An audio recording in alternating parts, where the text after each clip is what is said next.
Hello everyone and welcome to another episode of the ROKER RAPPORT podcast in association with the Sunderland Community Soup Kitchen. It's Gav and you join us for an impromptu show today as Sunderland have appointed Alex Neil, the former Preston and Norwich manager, as our new head coach to take over from Lee Johnson and hopefully stabilise what's been a sorry couple of weeks or so for Sunderland and get us back to normal. I'm joined as always by Martin. Hi mate. How are you, Gav? I'm fine. I'm on my third cup of tea, mate. It's nice and early today, isn't it? We've decided to do this first thing in the morning. And we have a special guest with us today to talk a little bit about Alex Neil, somebody who knows a lot more about him than any of us do. It's Jake Oates from the Finney podcast. Hiya, Jake. Hello, thanks for having me. No problem, mate. We really appreciate you coming along. So we'll get straight into it then, because like I've just said there, we don't know a great deal about Alex Neil. I know who he is. I know who he's managed. I mean, I know a lot more about him now, having spoke quite a lot to Preston and Norwich fans on social media than I did perhaps, before the morning, because yesterday morning we were all still waiting to see what was going on with Roy Keane, and that's fallen through, and it seems as though Alex Neil's the second choice, but he is the one they've went for nonetheless. First of all, what's your thoughts on Alex Neil coming to Sunderland? Because I've saw from quite a lot of Preston fans, a lot of people are surprised he's dropping into League One. They think it's a bit of a coup. Yeah, I feel the exact same, especially from what I've read and from what I've seen on social media, it looks like it's a contract till the end of the season, obviously with one aim for you guys, and that's to get you promoted. Yeah, I think it's a bit of a coup. I'm a bit surprised that he's decided to take the job, but, there's a few of us in a little group chat that we're all like guests or co-hosts on the podcast, and we've been saying over the last few weeks, because we're all big fans of Alex, we've been saying how if you don't get back in a job soon, you're quite easy to get forgotten about. So I wonder if maybe he's on that sort of wavelength as well, and thinking I need to get myself a job to keep myself in people's eyes for potentially something in the future. Yeah, it's interesting with the contract, because there's some reports that say it's till the end of the season. Other reports are suggesting it's 18 months till the end of next season. But as you say, it's that opportunity for him to get himself in the shop window. And if it is till the end of the season and he does a good job or a decent job here, he's right back in the limelight, isn't he? And I think he's been at work for the best part of a year, hasn't he? If it's not a full year. I think it's closer to 18 months. It was March last year. No, it's not. I got that totally off. Coming up a year. Coming up to a year, isn't it? It must be. Yeah, it's coming up a year. And we were sort of, as North End fans, under the impression that Alex was still being paid by the club till the end of the season. So I think that's probably where I've got my 18, near to 18 months from. We'll go back to the sort of start when he came into Preston, and because it's the interesting caveat to all of this is that he actually replaced somebody who came to Sunderland, which was Simon Grayson, and less said about that the better. But he came into Preston to replace Grayson and actually lasted quite a while. I mean, in football management, to last what was probably 4 years or so is pretty good going. But he took over a stable side, didn't he? What did he do originally that kicked you up a notch? Well, I mean, like you say, he was at the club for quite a while. I think it was 4 seasons, just short of 4 seasons in total. Under Grayson, we'd sort of stabilised in the league. Obviously, he brought us up from League One, and he made us a sort of solid, steady championship club. We were sort of hard to break down, and I'm sure obviously you guys have seen it with Simon as well. He liked to protect the lead when he got it, and we never really had a lead when Grayson was manager. Very good point. It felt like with Simon that we were never going to push on to that next level. He'd sort of taken us as far as we could, which was mid-table in the championship, maybe the odd time flirting with the playoffs, but never really serious.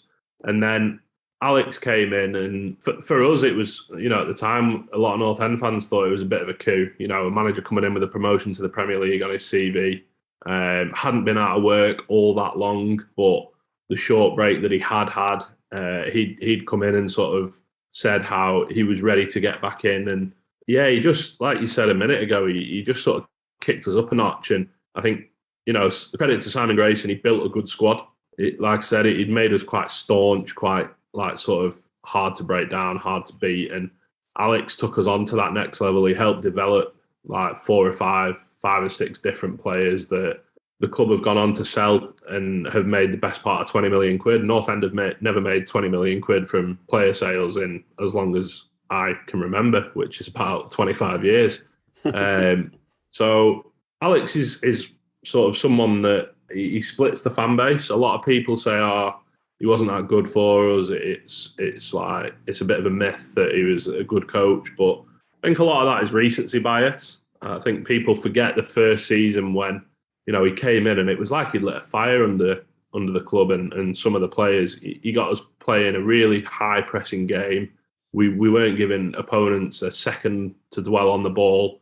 We would like swarm teams that came to Deepdale, and going away from home, we sort of, because of what Simon had built, we were still quite hard to break down, hard to beat. But because of what Alex added with that high pressing game, that high intensity, it just made us a bit of a different animal, a bit of a different beast away from home. And it was just great to watch. Like we went away to Fulham, and I think it was either 3-2 or 2-1. I can't remember what it was, but we were winning with like 20 seconds to go, and then Chris Maxwell came to try and claim a free kick into the box and dropped it, and they scored an equaliser. But that game on the whole, we battered Fulham that season. I think in 2017-18 season, and they were one of the best teams in the league, and they couldn't get near us for large parts of it.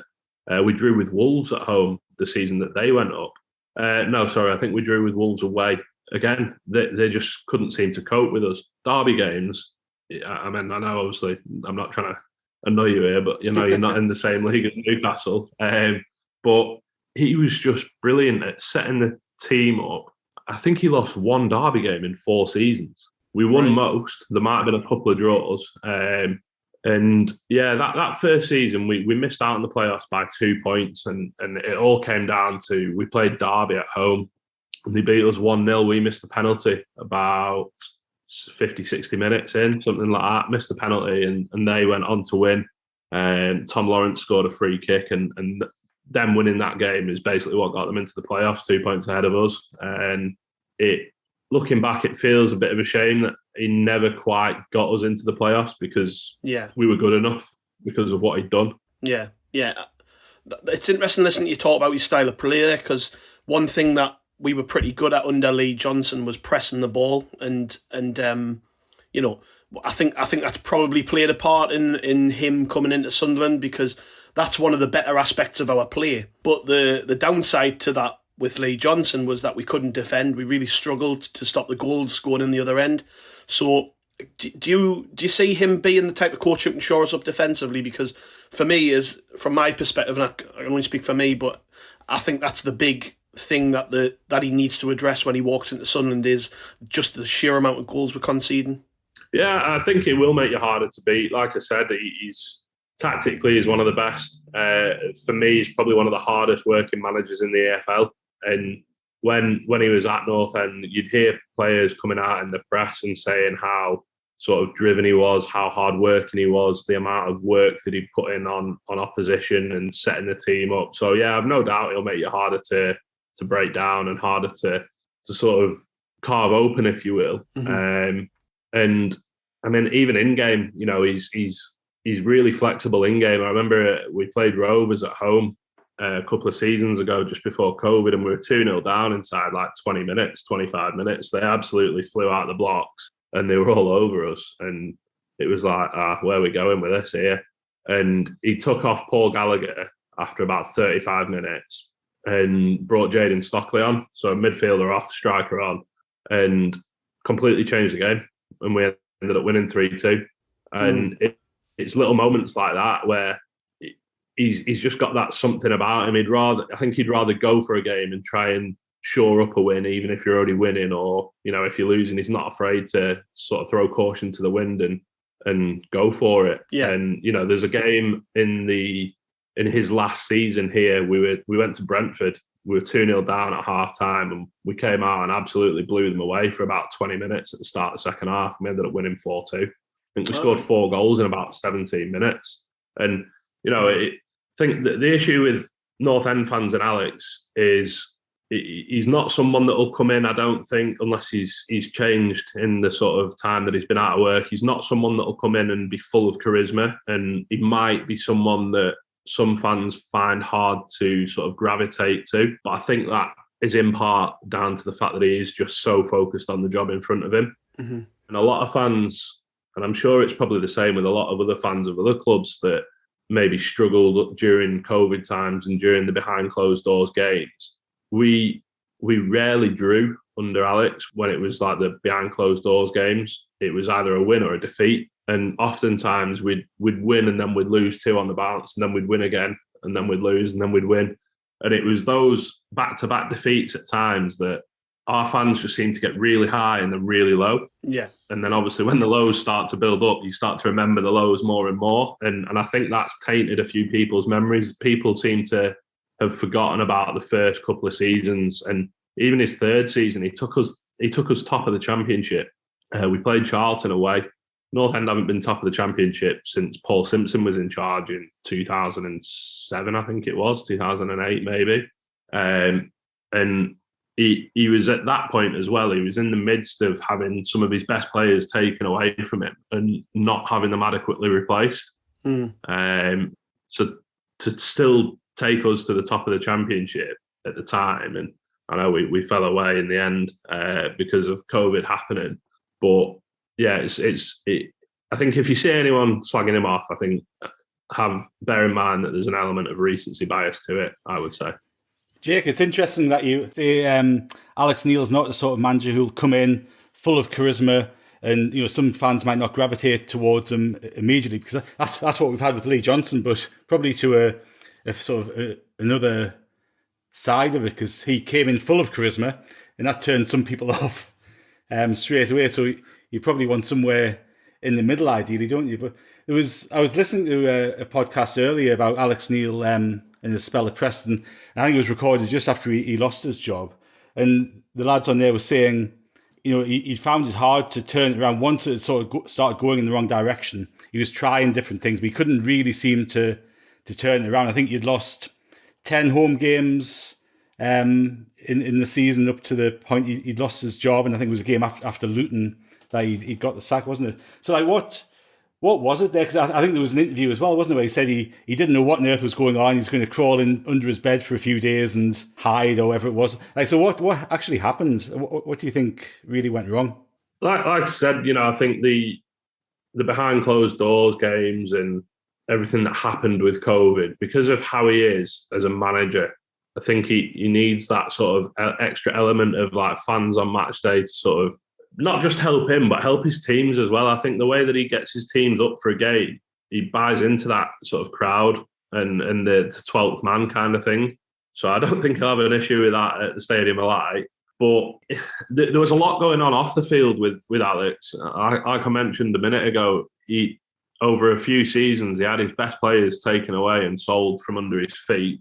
And the club made the best part of 20 million quid. And I dare say he even got a third of that back to spend and find adequate replacements. I don't think we've adequately replaced any of the players that we sold under Alex. Callum Robinson to Sheffield United for about 6 or 7 million quid. We brought in Scott Sinclair on a free. Now, no disrespect to Scott or North End, but there's probably a reason why Scott Sinclair's coming to Preston North End and not going to another club.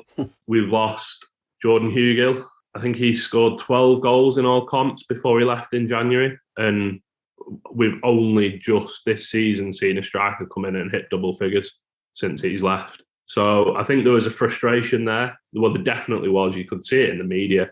At the start of a window, he'd come out and be like, we need 3 or 4 quality players. And then halfway through the window, it'd be like, we need 2 or 3 quality players. And then a week to go of the window, he's like, we just need a quality player. So I think there was a lot of frustration with sort of the way the club was being run, and I dare say the way he wasn't being backed the way that he would have wanted. And yeah, I think when things started to run away from him on the pitch, I think at that point his head probably just wasn't in it. And I think that was evident with that, like you just mentioned, that interview that he did where, he's just staunch, he's a hardy Scotsman, and you don't get that sort of emotional feeling from him at times, and to see him come out and say that after he left North End, I think a few people sort of were a bit taken aback by it, like, oh fucking hell, like maybe it was a bit worse than perhaps was being sort of alluded to. And you know, when a manager is in charge of a football club, it's up to them to protect the integrity of the football club, isn't it? So, you know, he probably wasn't ever going to come out while he was in charge and say, yeah, do you know what? I'm struggling. I'm finding it really hard. And yeah, I think ultimately, I think it was probably just a good time for him to go for all parties involved, to be honest. And ultimately, I think the off the field stuff is what sort of led to it all happening. What would you say he was like as a man manager? Because I would say one of the main pluses in the column for Lee Johnson was that he is actually genuinely a nice person, and I think some of the reports we've seen since he left was that some of the players were upset that he'd left. So Alex Neil's going into a dressing room that is quite low at the minute. Quite a lot of them are probably still hurting from the fact that Lee Johnson left. Quite a few of them are hurting from the recent results. Is he the type of manager who'll go in there, put an arm around them, or is he going to give them a rocket? Because quite a lot of our fans believe that the players need a rocket at the minute. Without wanting to sound like I've got a splinter stuck in my arse and I'm sat on a fence, it'll be a bit of both, I think. You know, when he came into North End, I think Simon Grayson was very much a manager that the players liked. They liked working with him. They were used to working with him because he'd been there for so long. And I was a bit concerned, you know, like I've said, this sort of hardy Scotsman, he's going to come in. How's he going to take? How the lad's going to take to him? And you know, that first season was some of the best football I've seen at North End. And I think yeah, it'll be a bit of both. But if the contract is longer than till the end of the season, if players don't buy into what he wants, I think they'll very quickly find themselves sort of on the periphery. I wouldn't say frozen out, because I don't think he ever would freeze someone out completely. No. But they'll very quickly find themselves on the periphery. And I think it's Alex's way or the highway. Right. Yeah. And it worked for North End. It absolutely worked for North End. And, you know, like I said, he's very flexible in game when it comes to tactics. He's very tactically astute. He's probably one of the hardest working managers in the EFL, in my opinion, in terms of the way he'll set the team up, make sure the lads know everything they need to know. They'll know the roles. They'll know what they need to do for 90 minutes. And yeah, I'm going to be keeping a keen eye on Sunderland's results, which is something I never thought I'd say. Well, one thing I'm interested in, Jake, obviously Alex Neil had, I think it was Frank McAvoy, wasn't it, alongside him at Norwich and at North End. And McAvoy took over from Alex Neil at Preston. He's just joined Hearts, I think, a couple of weeks ago, hasn't he, as director of youth? Director. Yeah. How big a factor is that in Alex Neil? Because, you know, we've seen, for example, with Martin O'Neill, when he took over, it was always Martin O'Neill and John Robertson. John Robertson, he never actually made it to Sunderland. That was always put down and attributed to Martin O'Neill not really firing at Sunderland. So how important do you think has McAvoy been to Alex Neil, and how do you think he'll manage without him? It's hard to say, because I've heard a lot of stuff sort of off the record that obviously I can't really say about Frankie and Alex. It will be interesting because Alex's team, if you will, he came to North End and brought Frankie with him. Joe Savage followed shortly after, who can't remember his title when he was at Norwich, but it was something along the lines of like head of recruitment. Don't quote me on that, but it was near enough the same sort of thing. And then obviously they both came to North End with Alex. Joe Savage left and is now the director of football up at Hearts. And obviously Frankie's just gone to Hearts as the academy director. So it'll be interesting to see who Alex brings in with him. If he is allowed to bring anyone in with him, Sunderland might. I don't know what the situation is with Lee Johnson's staff, whether they've left or not. But yeah, it'd be interesting to see who he decides to bring in. Yeah, he obviously is someone that's got a lot of contacts in football. Overall, then, a good appointment, you would say, or are you on the fence with that as well? No, I think I'll be firm with that. I think it's a very good appointment. I think I mentioned it on Twitter last night. I think it's a coup to get Alex to go down to League One. You don't employ Alex Neil unless you want promotion. Might sound like an obvious thing to say, because every club's going to appoint a manager with the aim of promotion. But you look at his CV, you look at what he's done. It's a good appointment. I'm happy for Alex because I like him. I met with him a couple of weeks ago and spent an hour or so with him just chatting about things that happened at North End and his time in football in general. You know, he seems refreshed, ready to go. And yeah, I'm gonna, like I said earlier, I'm gonna keep an eye out for how you guys get on with a bit more of a keen eye than I usually would. Well, best of luck for the rest of the season. Jake, thanks for joining us, mate. Really appreciate it. Not a problem. And I hope you're right about Alex Neil. Yeah, cheers. Thank you very much. Cheers, mate. Jake. Thank you very much. So that was Jake Oates from the Finney podcast. He's also a writer for Lancashire Live. Interesting perspective on Alex Neil, given he has a personal relationship with him, clearly. But it sounds like we're getting a little bit of what we need, Martin. I think my big play coming into this sort of recruitment process, if I hate calling it that, but my big play coming into this was that we had to bring in somebody who's a bit of a disciplinarian, somebody who has authority. And it sounds like Alex Neil has that, but he also plays really good football. It does, and it's funny, isn't it? Whenever we go through this process of changing manager or head coach, you always look for what you didn't have before. So when we got rid of when got Parkinson in, like, oh, he'll sort the defence out and he'll make us. We won't concede those goals and we'll turn those draws into wins and get Lee Johnson. Now he's a bit more attacking. We bit too defensive with Parkinson, so you're kind of looking for that little bit of magic, aren't you? Now to say, well, how can you? And we said it last time, didn't we? How can we just tinker with what we've got or what we had before Bolton? Sorry, just to make it a harder team to beat, but not lose that attacking prowess. And I think from what Jake was saying there, and what we've read and listened to over the past 24 hours, when it's become evident that Alex Neil probably is going to be the person to come into the club. He does play on the front foot. He does play with the high press. He plays the 4-2-3-1 system that we've employed for a lot of the season. So it kind of seems like a logical appointment to come in and replace Johnson at this point. It would have been a lot more logical 2 weeks ago if we'd made the appointment on the Monday after Lee Johnson lost his job. Yeah, but that's a whole other conversation about the process, the recruitment process, as you say, Gav, that we've been through. That's been the big frustration, hasn't it? And I know we've went over this on previous pods, but it's taken them far too long to make this appointment. Like, I'm pretty steadfast in my opinion that Alex Neil would have walked to Sunderland to take training on that Tuesday morning. So, 100%. You know, for the fact it's taken this long, we've thrown the last two games essentially. Really, I think what they didn't expect was us to lose those two games. When I say they, I mean the sporting director and the owner. They've got it so badly wrong, it's unreal. But at this stage, I think now we've got a new man in, we sort of just have to move forward, don't we? I mean, it's not going to do anyone any favours dwelling on all of that now. Alex Neil needs our support, really. And I'll be honest, I wasn't, especially sort of as it came around the same time the news dropped Roy Keane had turned the job down, I wasn't overly enamoured with him. But then I spent quite a lot of time talking to different Preston fans and Norwich fans on social media, and I was thrown, actually, by the fact nobody had a bad word to say against him. I mean, I know Jake's just said there that in his opinion, that a lot of Preston fans are split on him. There's quite a lot of fans who remember sort of the end of his tenure rather than all the good stuff he did. But pretty much every Preston fan I spoke to yesterday, in fact, every Preston fan I spoke to yesterday was really, really full of praise of him and like him, and, you know, a little bit gutted that he left, and they appreciate the job he did there. And I mean, how many Sunderland managers can we say good things about? Really, it's when you bring it into comparison. Not many in recent times, can we? No.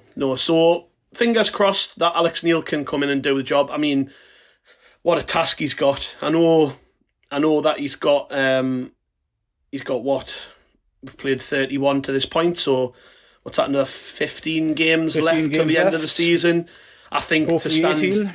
Yeah, I think when you look at the fact Wigan have 4 games in hand on Sunderland, 2 points ahead of us, you're talking about championship winning form needed to get up in them automatic places. Oh, look, I think, you know, at this point of the season, with Neil coming in now, and given the fact that we've chucked those 2 games away against Doncaster and Cheltenham, we just have to focus on our own race now. Yeah. And go, okay, there's 15 games left. What can we get out of those 15 games? Can we get 35 points out of those 15 games? What can we do? And I think we can only concern ourselves with our own form. There's no point in us looking around at Wigan and Rotherham until the final couple of games. And if there's a chance of going up automatically, great. But, you know, there's so many things to sort out that have become evident over the past couple of weeks. And it's funny, like you say, Gav, with listening and reading things and talking to opposition fans on social media, because, like, to me, I'm all right with Alex Neil taking over. I'm not like dancing in the streets or thinking it's a fantastic appointment. But I think it's a logical appointment. I think it's safe-ish. I think he's a safe manager. I in an article I'd written earlier in the week, which is primarily criticising the club for the way they'd handled everything up to that point. I think I described people like McCann and Alex Neil as crap managers who we could bring in, and we ultimately end up with one of those.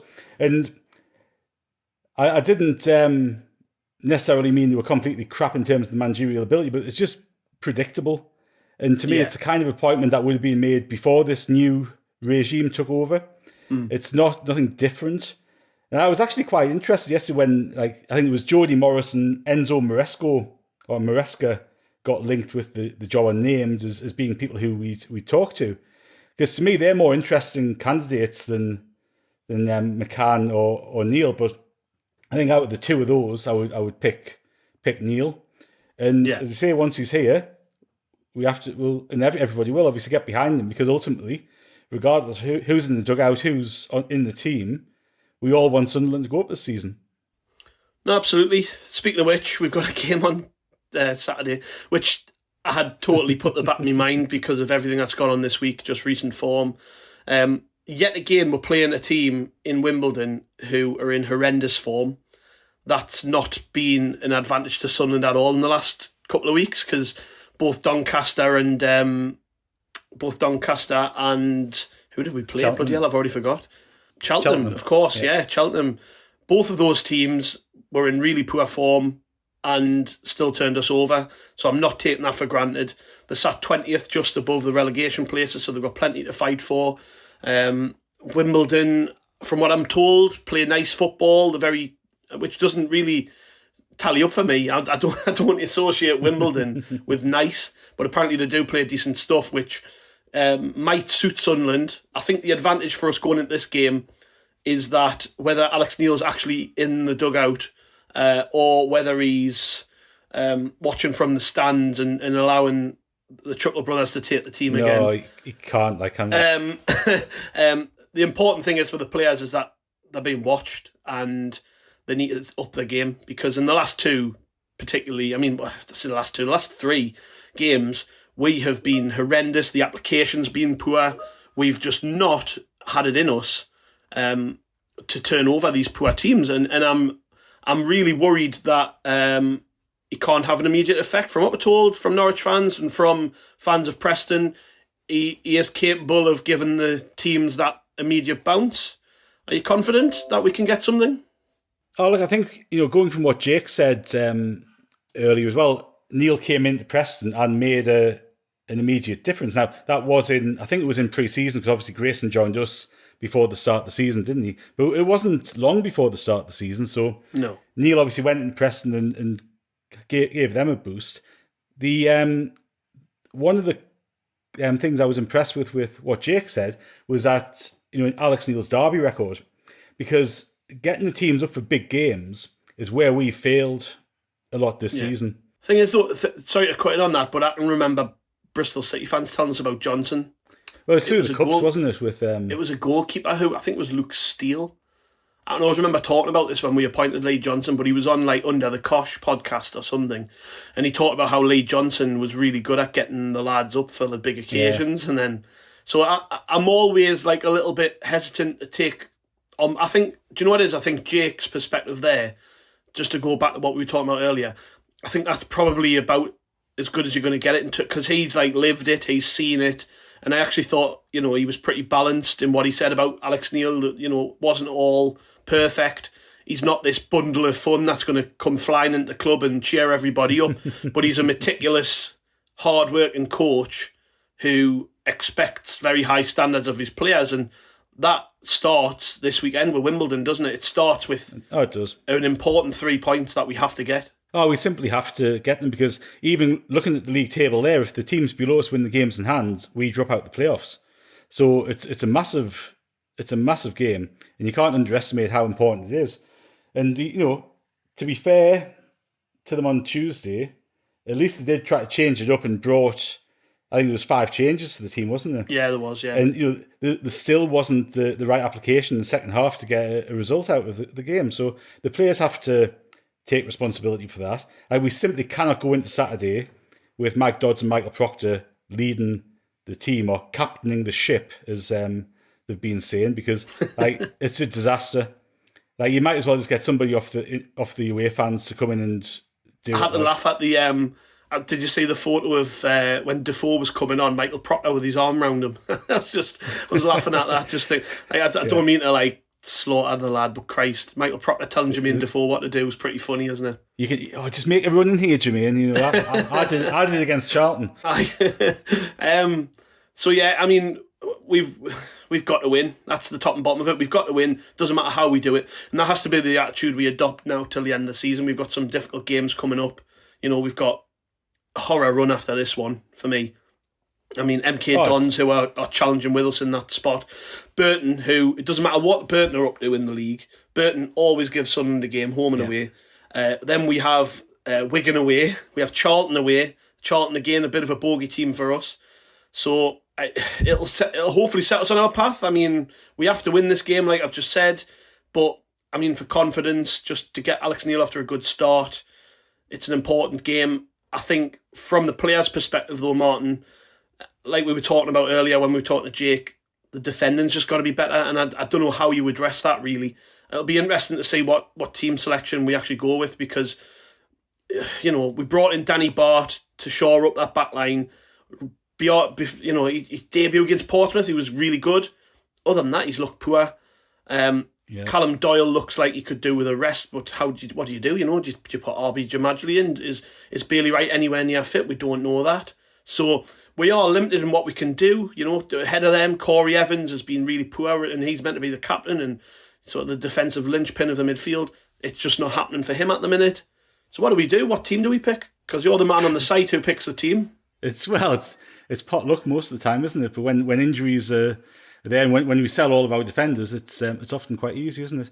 But I think the positives, you know, the players you mentioned, yes, there's some negatives and some areas of concern there. I thought Tri-Hume had a good game. He did, on Tuesday night. I thought he looked solid, and I think he settled into that well, and he certainly wasn't the reason that we got beat.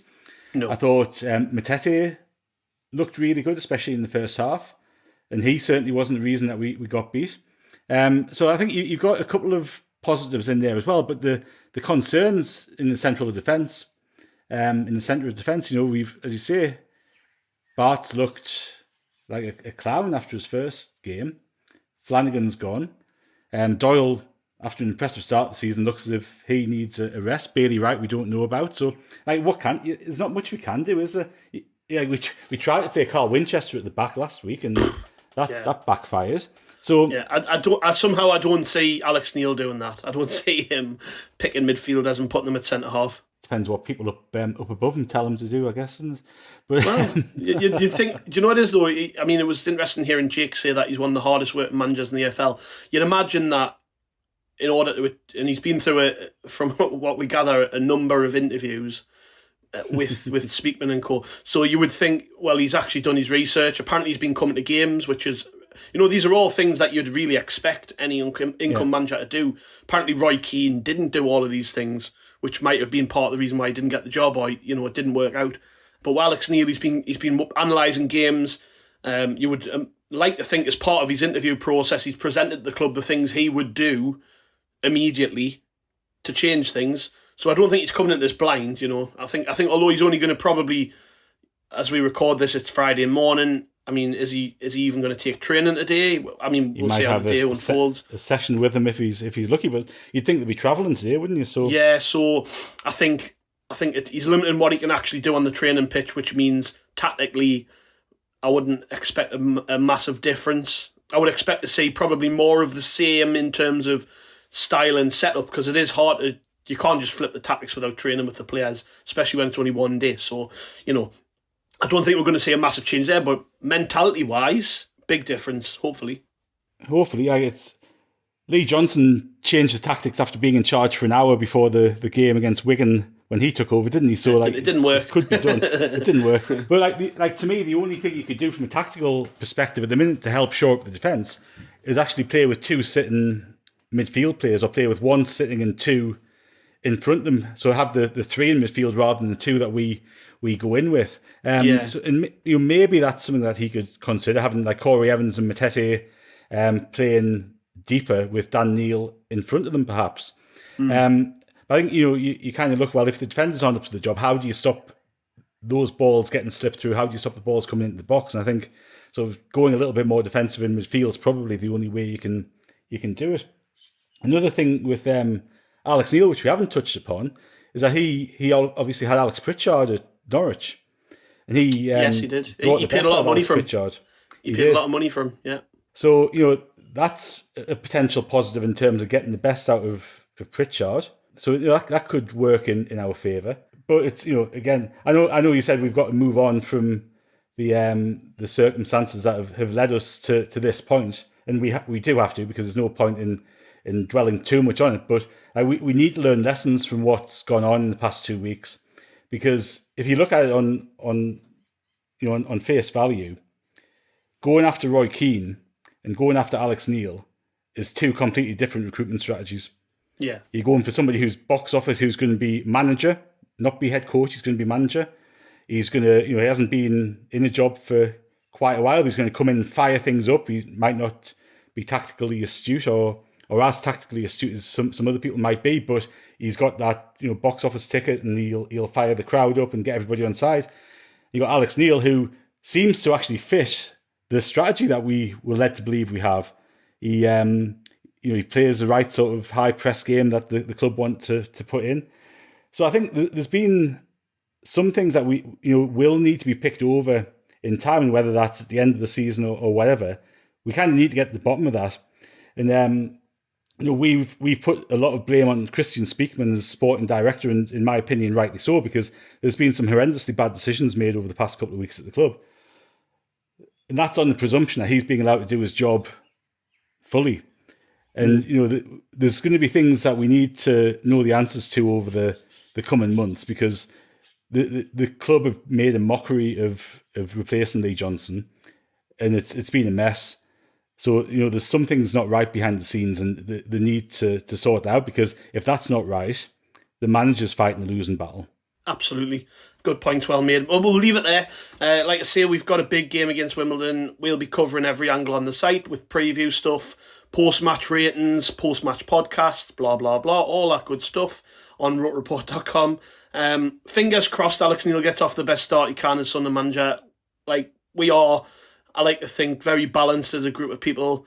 He'll get a clean slate and a fresh start from me. I can't speak for anyone else, but I imagine the rest of the lads will be in the same boat. I'd like to think that the fans will too, because, he's, as you've just said, Martin, the process has been a mess, but it's not his fault that it's been a mess. He, like I say, I think he would have came in straight away had he been offered the job, and it's just the way that, those above him at Sunderland have handled it that's really led to this point. But yeah, we've got a big game. We've got to try and brush all that aside, even just for 90 minutes, to try and win the game, get them 3 points that are much needed. But yeah, if you like this podcast, I never say this, but please rate us on iTunes. Please rate us on whatever your podcast app is, because I never ask it. And if you've been listening to us for the last 6 years or whatever it's been since we started this podcast, and I haven't once asked that, I think you can just take the minute also that it takes just to rate us or like on YouTube and all that other good stuff. And we'll catch you all down the road. Cheers.